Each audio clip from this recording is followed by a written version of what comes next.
Hello students, welcome to my channel learning tutorials. आज इस video में हम लोग पढ़ने वाले हैं आपका कंसाइनमेंट अकाउंटिंग के बारे में कि ये होता क्या है। देखिए, consignment accounting is a type of business arrangement in which one person send goods to another person for sale on his behalf.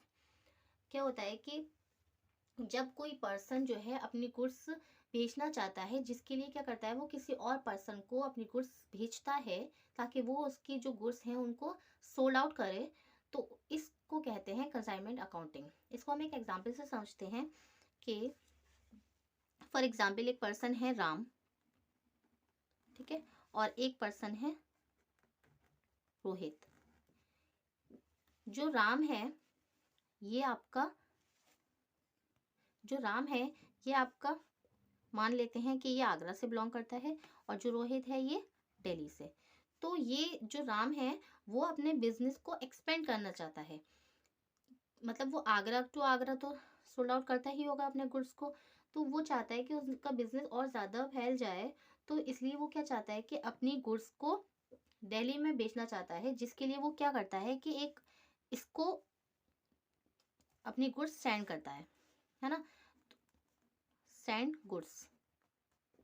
वो इसको अपनी गुड्स सेंड करता है, जिससे क्या होता है कि ये इसकी गुड्स को भेजेगा, अपनी गुड्स इसको भेजेगा रोहित को, फिर ये इसकी गुड्स अपनी दिल्ली में सेल करेगा।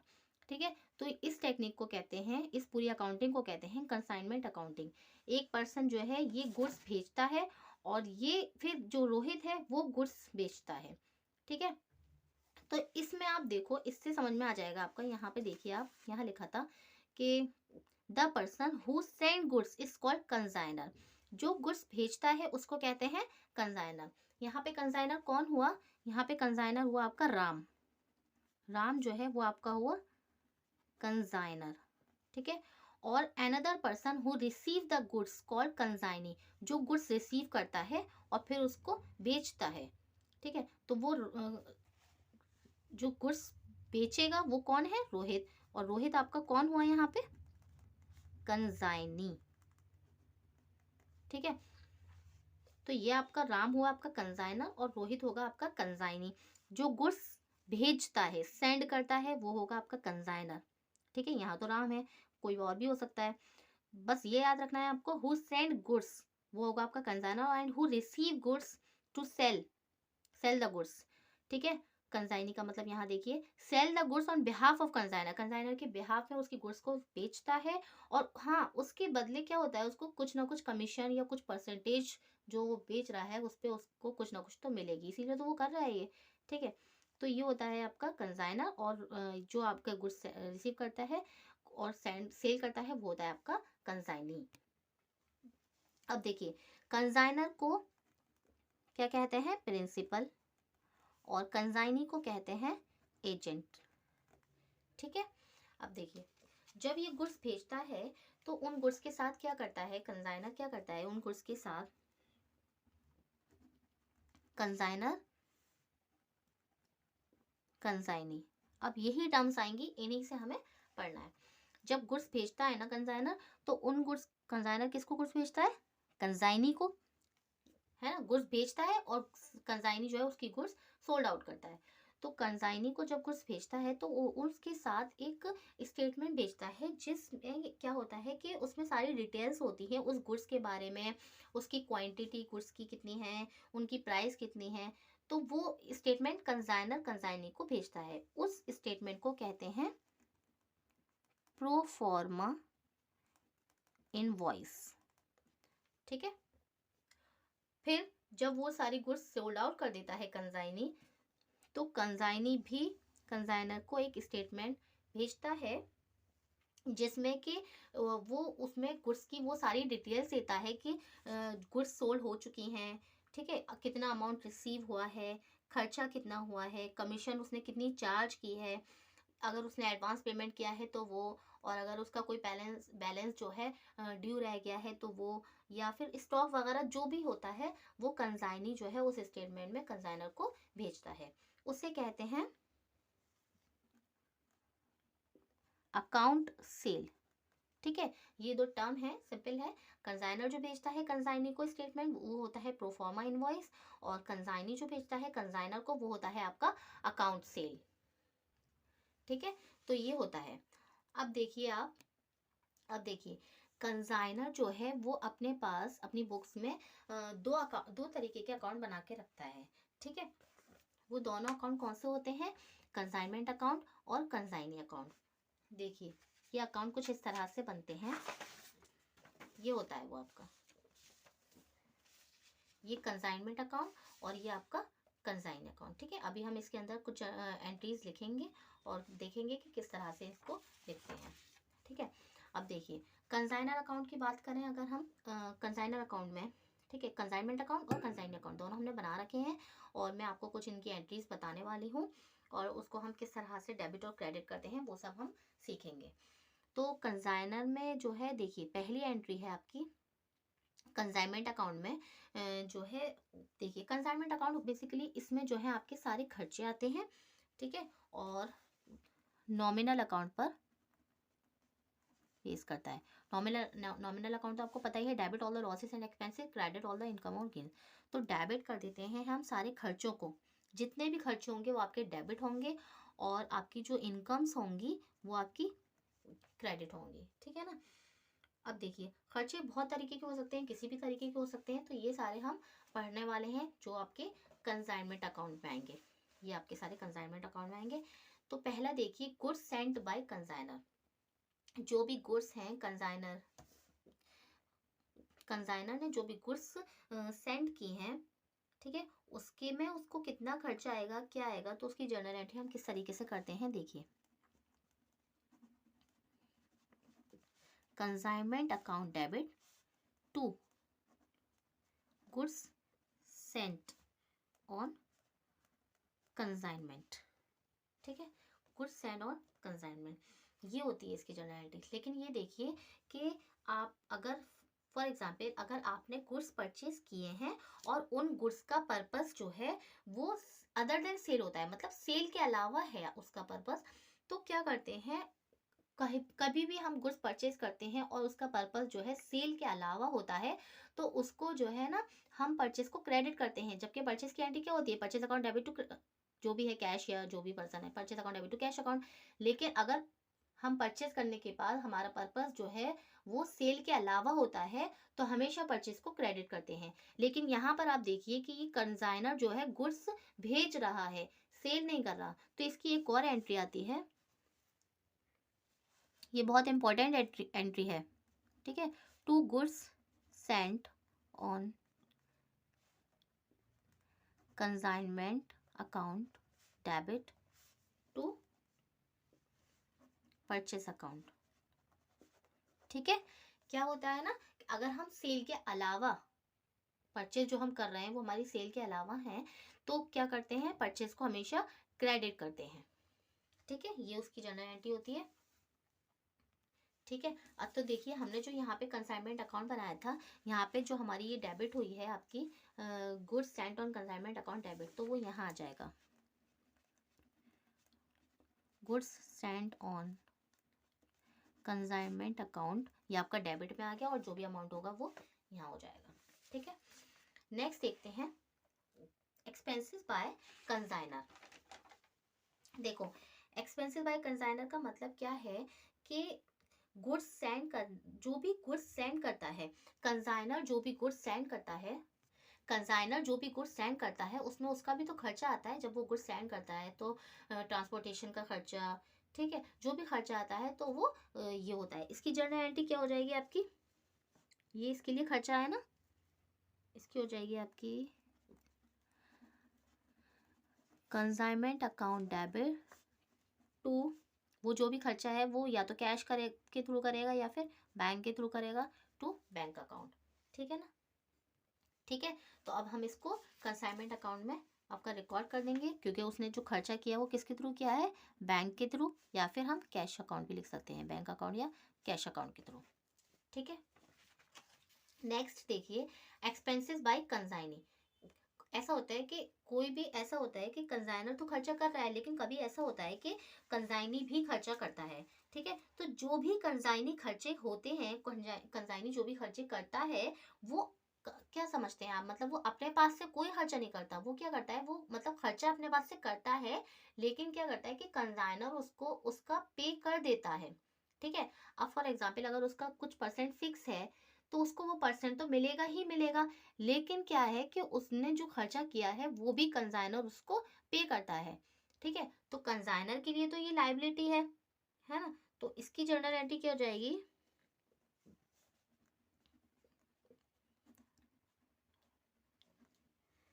Consignment account debit to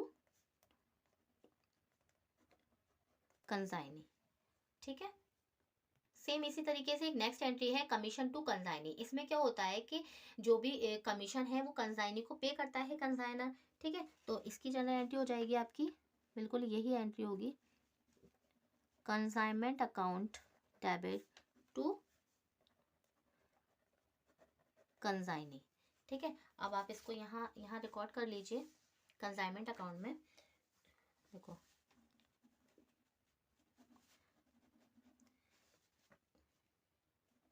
consignee को कंसाइनी को मिल रहा है। ठीक है, तो इसकी जर्नल एंट्री, इसको हम कंसाइनमेंट अकाउंट में इस तरह से लिखते हैं, कंसाइनी अकाउंट, और उसको जो भी उसने खर्चा जो है कंसाइनर ने दिया है उसमें कमीशन भी आ जाती हैं। ठीक है, ये नेक्स्ट वाली एंट्री का कमीशन और जो भी एक्सपेंसेस हुए हैं वो उसमें यहाँ पे डेबिट होता है।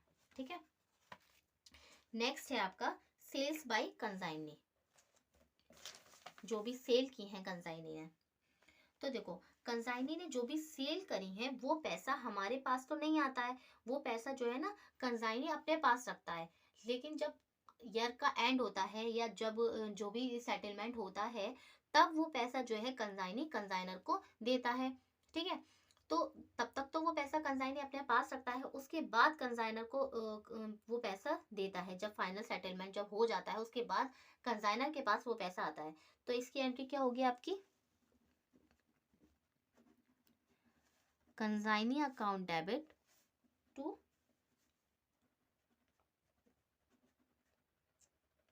Consignment account. ठीक है,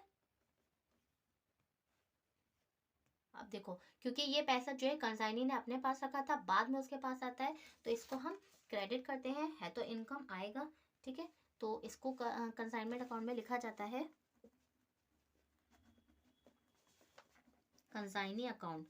इसको हम लिख सकते हैं यहाँ पे, इसका आप वो लिख लो स्टेटमेंट सेल्स बाय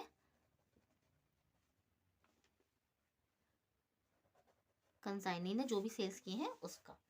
ठीक है, तो नेक्स्ट है आपका क्लोजिंग स्टॉक। अब देखिए क्लोजिंग स्टॉक में क्या होता है, क्लोजिंग स्टॉक की एंट्री देखते हैं, ये होती है आपकी क्लोजिंग विद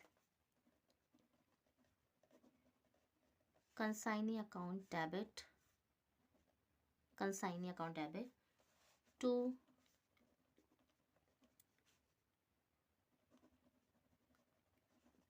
कंसाइनमेंट अकाउंट। देखिए ये कैसे होता है, और अगर आप यहाँ पे देखोगे ना इसको, तो यहाँ पे कंसाइनमेंट अकाउंट में हम एक क्लोजिंग स्टॉक को क्रेडिट करते हैं। क्यों करते हैं मैं बताती हूँ अभी आपको। क्लोजिंग स्टॉक जो होता है वो आपका क्रेडिट होता है, यहाँ पे आपके अमाउंट्स आते हैं। देखिए ये क्यों होता है कि देखिए अगर ऐसा होता है, क्या होता है कि हमारी जो कॉस्ट है वो हमारी रेवेन्यू से मैच करनी चाहिए। ठीक है, अगर आपकी कॉस्ट रेवेन्यू से मैच नहीं होगी तो ये तो ठीक बात नहीं है ना। तो ये तो देखो कॉस्ट हमारी रेवेन्यू से मैच होगी according to the matching principle. ठीक है, अब फॉर एग्जाम्पल अगर हम आप देखो कि हमने जो है 50 यूनिट की जो है हमने सेंड की है कंसाइनी को। ठीक है, अब उसमें से जो है आपकी 40 ही यूनिट जो है सेल आउट हुई है। तो आपकी क्या हुआ कि इसमें आपकी कॉस्टिंग तो 50 यूनिट की थी, लेकिन आपकी सोल्ड कितने हुए हैं, सिर्फ है ना, आपकी जो है 50 की थी कॉस्टिंग, लेकिन आपकी सेल जो हुई है वो सिर्फ 40 की हुई है। तो आपके जो 10 यूनिट रह गए हैं उसका क्या होता है कि हम उसको जो है आपके क्लोजिंग स्टॉक में रिकॉर्ड कर लेते हैं। इसी वजह से क्या करते हैं क्लोजिंग स्टॉक में कर लेते हैं, ताकि वो रहता है उसके अंदर क्लोजिंग स्टॉक में, इसलिए क्लोजिंग स्टॉक को यहाँ पर क्रेडिट कर देते हैं हम लोग। ठीक है, और फिर भी कुछ रह जाता है, जैसे कि 10 रह गए, वो क्लोजिंग स्टॉक में रख दिए, उसके बाद भी कभी ऐसा होता है कि कुछ यूनिट आपके रह गए जो नहीं सोल्ड आउट हो पाए, तो वो आपके एबनॉर्मल लॉस में हो जाते हैं। ठीक है, तो इसकी जर्नल एंट्री होती है आपके एबनॉर्मल लॉस की। एबनॉर्मल लॉस की एंट्री होती है आपकी abnormal loss account debit to consignment account. ठीक है, बिल्कुल इसी तरीके से होता है इस क्लोजिंग स्टॉक की तरह, और एबनॉर्मल लॉस को भी क्रेडिट ही करते हैं कंसाइनमेंट अकाउंट में, क्योंकि ये किसकी वजह से हो रहा है, कंसाइनमेंट अकाउंट, तो एबनॉर्मल लॉस भी आपका क्रेडिट होता है। यहाँ पे अमाउंट लिखे जाएंगे जो भी, जब हम न्यूमेरिकल करेंगे तब। ठीक है, तो ये आपका सारा कंसाइनमेंट अकाउंट का हुआ है। ठीक है, तो ये सारी आपकी इसकी जनरल एंट्रीज हो गई। और यहाँ पे देखिए, यहाँ पे एक चीज़ और आ जाती है आपका प्रॉफिट लॉस अकाउंट का अमाउंट, उसको नेट प्रॉफिट, जो भी नेट प्रॉफिट होगा वो आपका यहाँ लिखा जाएगा। तो ये आपका कंसाइनमेंट अकाउंट है। ठीक है, अब ये देखिए, ये आपका कंसाइनी अकाउंट है। कंसाइनी अकाउंट में क्या होता है कि बिल्कुल यहाँ पे जो चीज़ें डेबिट हो रही है वो यहाँ पे क्रेडिट हो जाती है। जैसे कि यहाँ पे कंसाइनी अकाउंट का जो कमीशन जो उसको पे हो रहा था कंसाइनी अकाउंट में, उसको वो कंसाइनमेंट कंसाइनर के लिए खर्चा था ना, तो डेबिट हो रहा था, लेकिन कंसाइनी के लिए तो इनकम है, तो वो यहाँ पे क्रेडिट हो जाएगा आपका, और क्रेडिट होगा आपका कंसाइनमेंट अकाउंट लिख के। ठीक है, ऐसे भी लिख सकते हैं कि expenses bye consignee plus commission. ठीक है, अब दिख रहा होगा आपको। ठीक है, और इसी तरीके से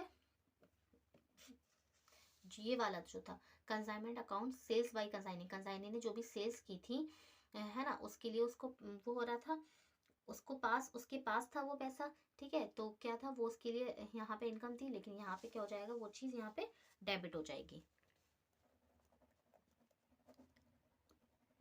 कंसाइनमेंट अकाउंट, और ये क्या यहाँ पे लिख लिया आप, तो इससे आपको याद रहेगा सेल्स जो की थी कंसाइनी ने। ठीक है, एक चीज़ और होती है कि अगर कंसाइनी से कंसाइनर ने जो है एडवांस पेमेंट ले रखा है, तो उसके लिए यहाँ पे आता है कि मैं जनरल एंट्री में उसकी आपको बता दूंगी, लेकिन उसके लिए जो है एडवांस पेमेंट अगर उसने ले रखी है, तो उसको इस तरह से यहाँ पे क्रेडिट करते हैं कंसाइनी के अकाउंट में, बैंक या फिर या तो बैंक में उसने दिया होगा, या फिर बिल रिसीवेबल भी होता है उसके लिए। ठीक है, तो बैंक या बिल रिसीवेबल अकाउंट जो है वो आपका क्रेडिट हो जाता है कंसाइनी के अकाउंट में।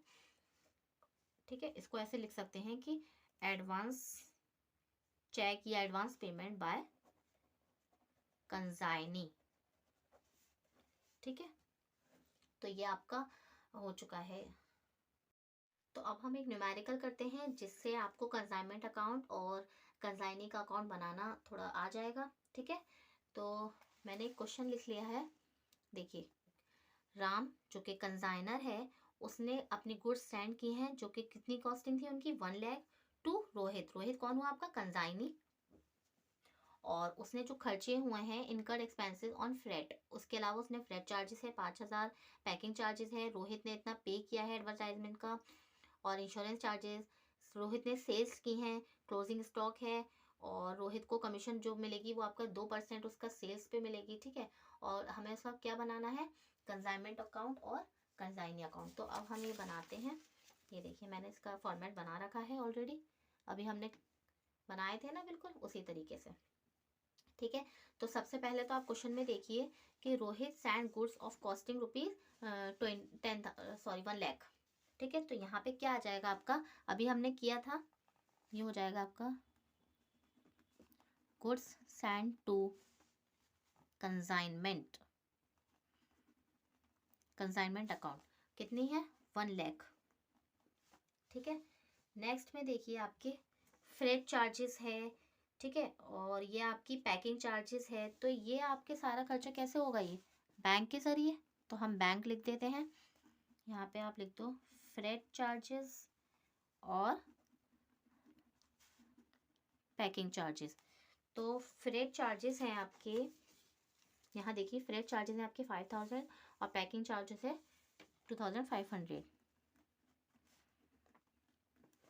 ठीक है। फिर इसके अलावा इसमें देखिए आपका रोहित ने पे किया है एडवर्टाइजमेंट का खर्चा और इंश्योरेंस चार्जेस। ठीक है। इसके अलावा कमीशन भी है। तो रोहित ने जो पे किया है उसको हम ऐसे लिख देते हैं, रोहित अकाउंट, उसने क्या पे किया है, एडवर्टाइजमेंट एक्सपेंसेस। तो एडवर्टाइजमेंट एक्सपेंसेस है आपका, यहाँ देखिए 10,000 और इंश्योरेंस चार्जेस है 75,000। इंश्योरेंस चार्ज का है 7,500। ठीक है। इसके अलावा जो है कमीशन भी है, ये लिखा है यहाँ पे, कमीशन है उसको 2% सेल्स पे। और सेल्स कितनी की है उसने, नहीं सॉरी, सेल्स की हैं उसने, यस 1,25,000। तो उसका 2% निकालेंगे तो कितना हो जाएगा, कमीशन निकालनी है ना हमें उसकी। तो उसने जो सेल्स की है वो है आपकी 1,25,000 की। आप उसका 2% निकालोगे तो आ जाएगा आपका 2,500। ठीक है, ये हो गया आपका डेबिट साइड का। आप क्रेडिट साइड देखो, उसने जो सेल्स किए हैं रोहित अकाउंट में, यहाँ पे उसने की है 1,25,000 की। ठीक है, था ना वहाँ पे आपके सेल्स बाई कंजाइनी, और रोहित कौन है आपका, कंजाइनी है। ठीक है, और स्टॉक को भी हम क्रेडिट करते थे ना, स्टॉक विद कंजाइनी, पढ़ा था ना आपने। तो स्टॉक विद क्या हो जाएगा, यहाँ रोहित, रोहित आपका कंजाइनी है, जो भी है वो लिख लो आप। ये है स्टॉक है आपका, स्टॉक इज वैल्यूड एट 25,000। ठीक है, अभी बस क्या करना है, इसको बैलेंस कर देंगे। ये है आपका 1,25,000, ये हो जाएगा आपका 1.5 लाख। ठीक है, इसको बैलेंस करिए, 5, 10, 1,10,000, 20, 1,00,000। हाँ, तो ये आ रहा है आपका, इसको लिखते हैं जनरल प्रॉफिट लॉस अकाउंट, या फिर प्रॉफिट लॉस भी लिख सकते हैं। तो ये आ रहा है आपका 22,500। ठीक है, अब देखिए, अब हमें कंजाइनी का अकाउंट बनाना है, विच इज रोहित का अकाउंट है। तो क्या करते थे हम, कि जो आपका कंसाइनमेंट, जो भी आपकी सेल थी डेबिट क्रेडिट वाली, वो यहाँ आ जाएंगी कंसाइनमेंट अकाउंट की। कंसाइनमेंट अकाउंट की आपकी सेल की थी रोहित ने 1,25,000 की, वो अब डेबिट हो गई। और जो आपके खर्चे थे वो यहाँ पे क्रेडिट हो जाएंगे। कंसाइनमेंट अकाउंट एक्सपेंसेस था आपका, यहाँ पे देखो आपका एक्सपेंस था 10,000 का। ठीक है, इसके अलावा आपके चार्जेस भी थे, इंश्योरेंस चार्जेस वो है 7,500, ये रहा। और आपका था कमीशन, कमीशन हो जाएगा आपका 2,500। ठीक है, अब इसको बैलेंस करो।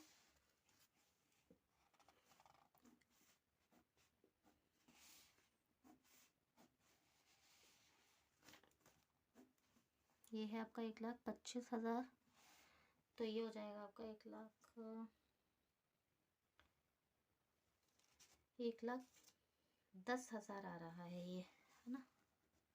1,25,000 में से इसको माइनस कर देंगे तो ये आएगा आपका 1,05,000।